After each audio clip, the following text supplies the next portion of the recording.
Balikan natin ang aking favorite healthy recipes na very easy to do if you want to eat more nutritiously. Let's start cooking!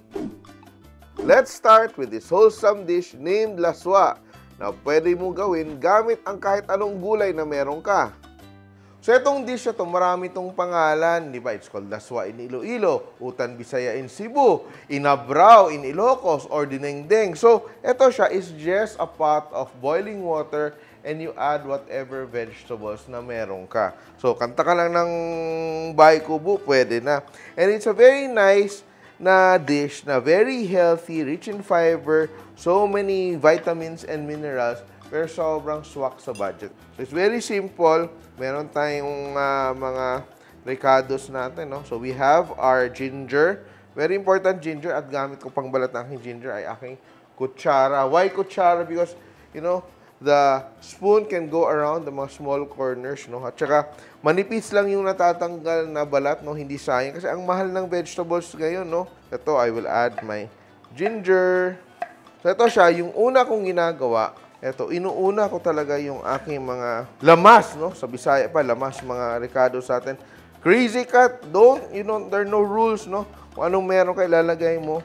Ito, may kamatis din. At ginagawa ko, in a pot of boiling water, inuuna ko talaga to sila para to infuse flavor. Yan, inuuna ko yan. Okay, then add all this. Ang gusto ko kasi dito is, bago ko pa ilagay yung ibang mga gulay ko, eto siya, may lasa na yung aking tubig, no? Aking sabaw. Usually, yung ginagawa namin sa amin, ginagamit namin dito, kung may fresh fish ka, lalagyan mo ng fresh fish, or shrimps, or minsan may tira-tira, no? Sometimes, meron kang leftover fish. Ito, may natira. So, you can put it there. Sometimes, you keep it whole, ganyan, or hatiin mo sa gitna. Some people, medyo ayaw ng mga tinik-tinik. Yan. I-shred na nila yung meat. Pero ako kasi, yung gusto ko kasi, yung ulo ng fish, nilalagay dyan kasi it's very flavorful. Dagdag sa lasa ng ating sabaw. Then, eto siya, gagawin natin. Remove the flesh, no? Para i-fillet natin siya. Sa amin tawag dito, subak, no? And, ang next step natin is to prepare our other vegetables. So, eto siya, meron akong kalabasa. So, you always start, una, flavor your soup, no? Next, you add your hard vegetables. So, anong hard vegetables? Mayroong kalabasa, kung may gabi ka, may ube ka, may kamote ka, yan in-next mo ilagay. And we add our kalabasa. So, very important, timing to, no? Hindi pwede ilagay mo lahat ng sabay-sabay because some vegetables cook faster than the rest. Minsan, pag nagsasawa kami ng very plain soup na straightforward lang ng ganyan, minsan nilalagyan namin ng gata. And alam mo, these vegetables are really very good for you. Cut it to small pieces. Yan, lagay natin. And we will rinse that all. So, next natin, yung mga medium na toughness, no? Yung mga secondary maluto. So, ito. Ito siya, comfort food sa amin talaga to. So, when I was growing up, siguro once a week merong ganito. And yan lang siya. Ulam na namin yan. So, these ones are already washed. Ito yung next ko. Next batch of vegetables ilalagay. Ito, sabay ko na yung aking siling pang sigang. Just one. Break it and sitaw. Not too much. Ito, sobrang dami nito. Ito, you don't even have to use your knife. You just have to tear it apart. Ito, ginagamit din namin yung tangkay ng ube. Third batch natin, ito, himay-himay. So, alugbati. So, ito, the key nito, di ba? Yung mga malambot na stems, break it apart. And ito, pag malambot pa siya, yan, sama mo. And ito, saluyot. And it's very important to wash your vegetables, ha? Huwag mong hayaan na gamitin na galing sa palengke, din diretso. And our malunggay. Ito, yung mga gulay ko, iba galing sa palengke, iba galing sa garden. Garden ng kapitbahay. Thank you! Di ba, nanghingi kami ng malunggay sa kapitbahay. Alam mo, if you start your kids, you know, with this job alone, it will develop patience, no? Of course, we will wash our vegetables. Ito, I want to rinse it several times hanggang maging clear yung water ng konti. Kung hindi ka talaga sure, no, if you really want it to be very clean, you can add a little bit of baking soda to your water to remove mga pesticides, yung mga dumidikit, no, mga hardened na mga soil. So, ito siya. You wash your vegetables before slicing. Kung gusto mo, diskumpiyado ka pa, you can also wash it after.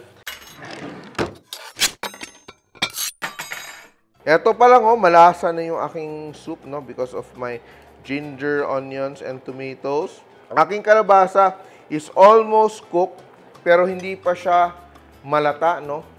Cooked, but still firm.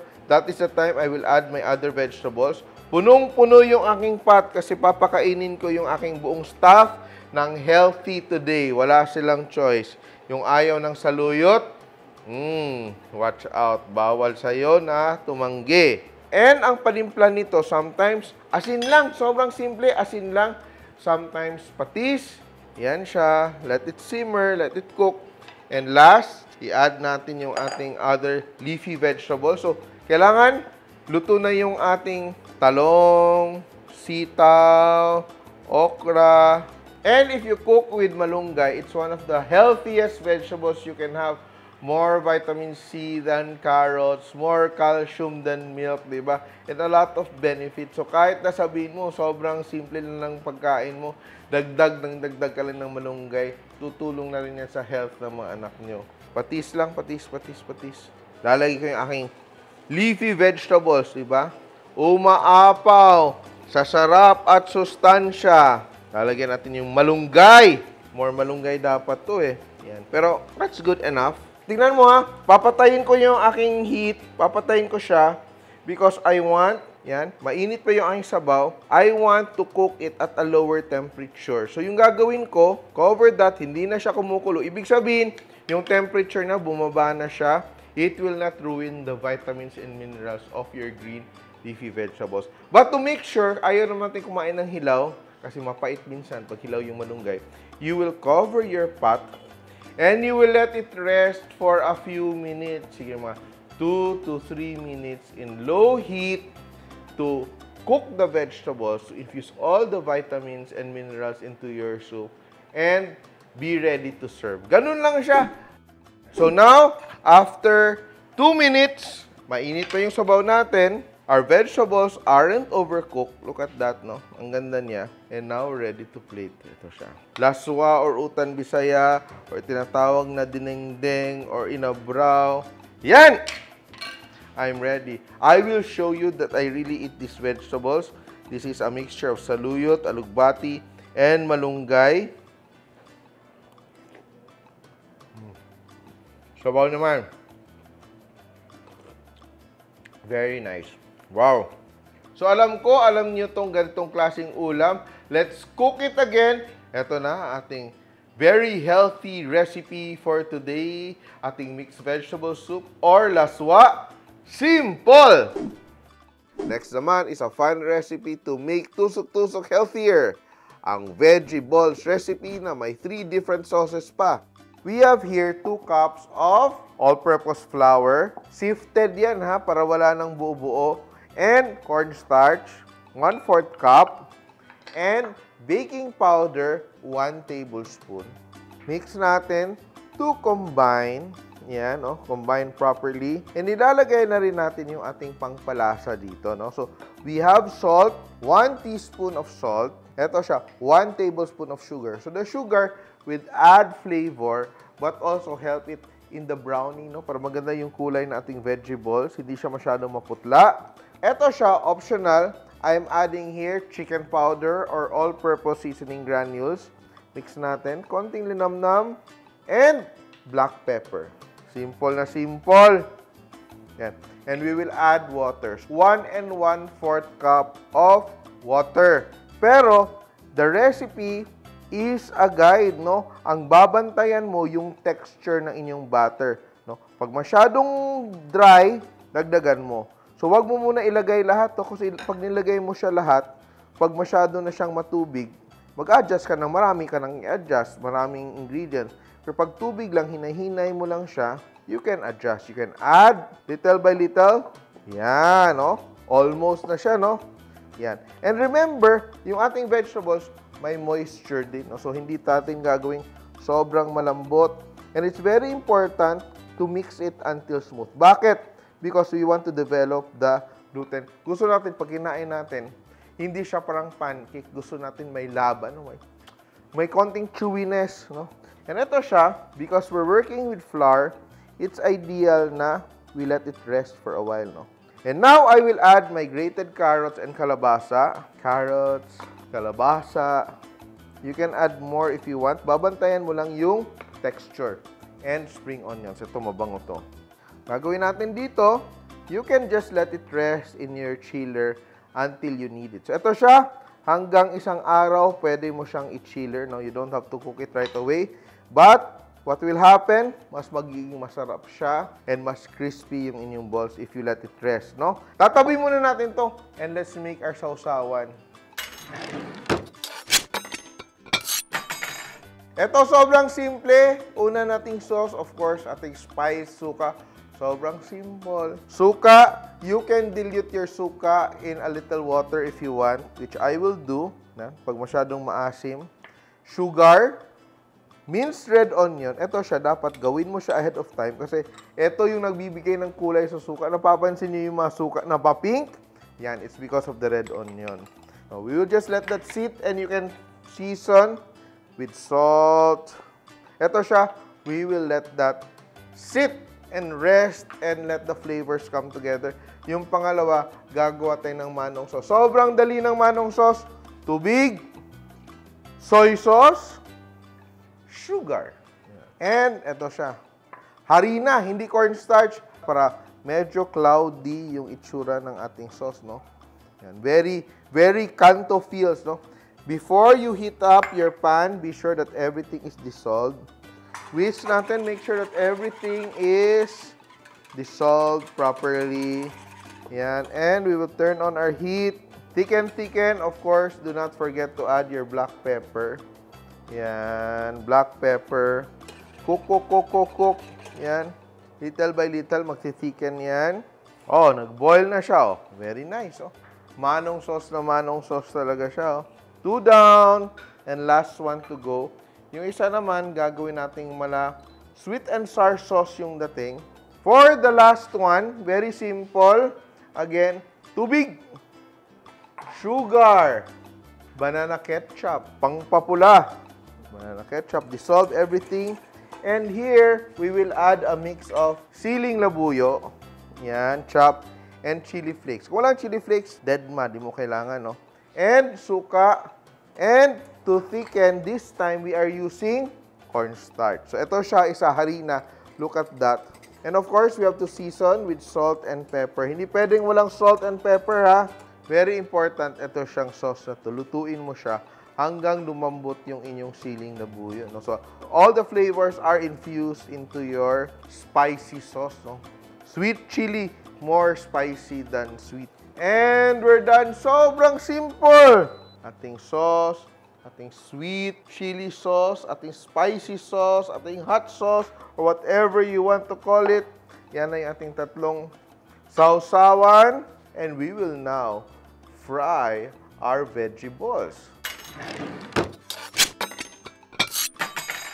Yan. Oh, ito na yung ating dough. Or batter, very thick batter, almost like a dough. And look at that, it's very sticky, no? Yan ang consistency natin na gustong ma-achieve, no? Ready na tayo. 2 kutsara lang yung katapat mo. And your oil has to be hot enough. Kasi if your oil medyo malamig pa, when it drops, hindi siya magpa-puff, hindi siya mabibilog. So, dapat ganyan lang siya. And drop. Yan. Once medyo manami na yung nagawa nyo, you can just move it around, toss it around, no? To cook evenly, no?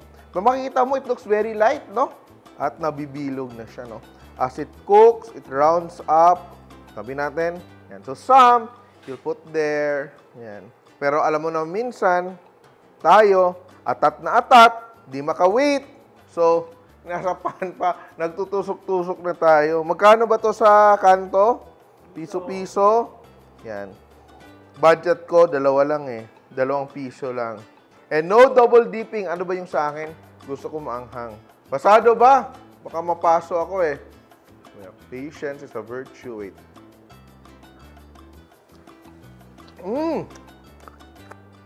Anghang, grabe. Ito na ating recipe for today, ating veggie balls with 3 sauces. Simple!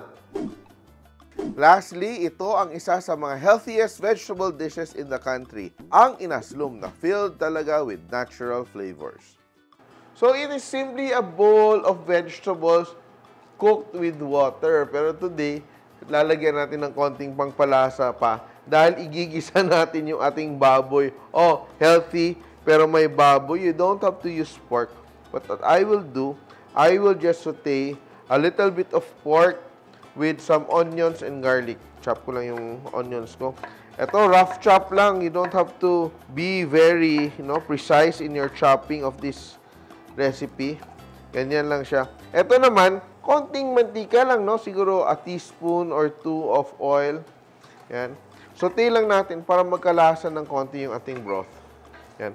And it is actually a soup made with all sorts of vegetables. Wala namang standard recipe. Pero kung anong meron, isa natin, medyo mabango-bango na yung aking sibuyas and bawang. Lalagay ko na yung aking pork. Sobrang konti na aking pork, panggisa lang. This soup traditionally is very bland, Sobrang niyang mild yung flavor. Kaya, it's really perfect for people who want to become healthier, di ba? Pag sinasabi nila may high blood ka or whatever, dapat konti lang yung alat. So, yung gagawin natin, to add flavor, lalagyan ko ng konting patis yung aking pork, aking baboy. Gigisa ko na yung patis ko. Yan, mabango na siya. Very simple. Handa natin yung ating gulay. Ito, okra. Sino bang may gusto at ayaw ng okra? But okra is one of the healthiest vegetables, lalo na pag mataas yung blood sugar mo. Some people don't like the sliminess of the okra. Tubig lang, konting tubig. And the way to check if your okra is still perfect for eating, babaliin mo siya, Pag medyo magulang na siya, ibig sabihin, marami na siyang fiber, tumigas na yung kanyang fibers, and it's not ideal for eating. Did you know that you can eat your okra raw? It's sweet. Pag mataas yung blood sugar mo, ito yung kakainin mo, okra. Ito gagawin natin, simple lang. You can just use your hands to, tear it into pieces, Yan. Pwede din kutsilyo kung gusto mo. Very simple. Alam mo yung lutong probinsya minsan, that's what we miss. Yan, lalo na yung mga taga-probinsya dyan. Yan. And upo. So, this is upo. Ano ba yung English ng upo? Battle gourd daw. O, ano bang English ng upo? Di ba sit? Di. So, these are the most popular vegetables used for the inaslum. Tatakpan natin para mas mabilis kumulo yung ating soup. Nakalimutan ko. And now is the time we will add our vegetables. Starting off with our sitaw and okra. Everything cooks very quickly. Upo and our kangkong. Ako, pag nagsakat ako ng kangkong, pati yung stalk, sinasama ko. Hindi lang puro dahon kasi sobrang wasteful. As long as, pag ganyan siya yung stalk niya, nababali mo siya, ganyan, ibig sabihin, it's still edible, It's tender enough. And you soak it in water. Ako, pag kangkong, hindi ko alam saan galing yung kangkong. Hinuhugasan ko talaga yan ng many times, Yung iba siguro dyan, ay, ano ba yan? Pero, well, to become healthier, kailangan mo mag-sacrifice ng konti, Pero it's not something na sasabihin mo na hindi siya masarap. Hindi lang tayo nasanay kumain ng healthy and nutritious food. So, nakikita mo, all over the country, iba't ibang mga recipes or tawag sa mga vegetable soups or vegetable stews na simply cooked vegetables in water, seasoned with patis, salt, or bagoong. Diba? Gumawa na tayo ng laswa, gumawa na tayo ng bulanglang. Ito naman, inaslum. So, iba-ibang region, iba-iba yung tawag, pero in terms of concept, pareho lang siya. And for me, di ko pa rin kaya yung sobrang tabang. Kaya ako, dagdagan ko ng konti pang patis. And now, we're ready to plate. Ito siya, ang partner mo dito, inihaw na isda. Yan, perfect na yan. Pero eto muna, pa-healthy tayo today. Kasi kailangan ko maging healthy at I will share with you the recipes I'm doing. And also, importante, para makatipid-tipid tayo kasi sobrang mahal na mga bilihin today. Let's learn to eat healthier, become more frugal, and learn to love native recipes again. Let me taste. Very satisfying. Alam mo, sometimes nasusurprise ka sa sobrang simple na recipe. It's still good. Rice, may konti kang other ulam on the side, but you eat your vegetables, you are going to become healthier. Yan. Maging healthy tayo lahat, mga kasimple. Try this recipe from Romblon, Inaslom, Simple! So, ito na aking 3 favorite healthy recipes. They forget healthy eating, hindi na masarap. Siguradong mas ma-enjoy nyo ang nutritious food with these simple recipes. Please like and share my videos, and if you like more recipes like this, please click here to subscribe, and don't forget to hit the bell button to get notified. Simple!